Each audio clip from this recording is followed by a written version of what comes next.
After much public scrutiny over the past few years, a royal expert claims that Meghan Markle's new podcast is an attempt for her to prove herself over something concrete and successful. A royal expert suggests that Meghan Markle's new podcast could be a turning point for the couple and that they could gain back some popularity. Despite Prince Harry and Meghan signing an £18 million deal with Spotify in December 2020, the couple have only produced one 35-minute podcast on the platform. However, Meghan has released and announced she will be hosting a new podcast called Archetypes.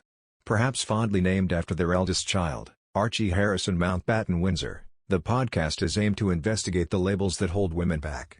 The podcast was teased last month by Meghan, but is not due to be released until summer of this year. Speaking to Express.co.uk, Pauline McLaren, Professor of Marketing and Consumer Research at Royal Holloway University, said, "Certainly on the UK side people have become rather disaffected with them.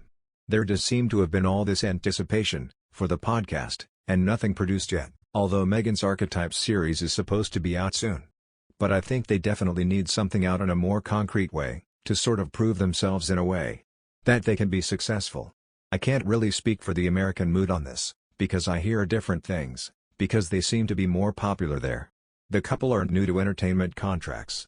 They signed a deal with Netflix worth a reported $150 million, £121 million, only to find out recently that the show Pearl had been axed." She added, "If this Archetypes series comes out, this could pack a punch."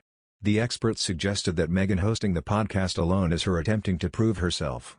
Meghan is an independent woman, so she would be anxious to prove herself on her own. She suggests that Harry's involvement would look silly, something Meghan is anxious to do. Prince Harry and Meghan Markle's continued lack of content has left royal experts and fans shocked. This claim has been made by royal commentator and expert Russell Myers.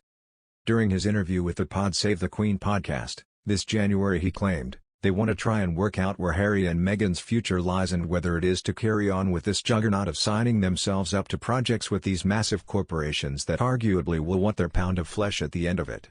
I don't think they'll just give out tens of millions of pounds to Harry and Meghan to just churn out podcasts like they did on the pilot episode we heard recently. As nice as it was, I don't think it's breaking any new ground. And certainly the money that is being given to Harry and Meghan, they are going to presumably want them to do something a bit meatier. And whether that involves them showing their lives in California or whether it involves them doing historical projects about the royal family or talking about their position before Megxit,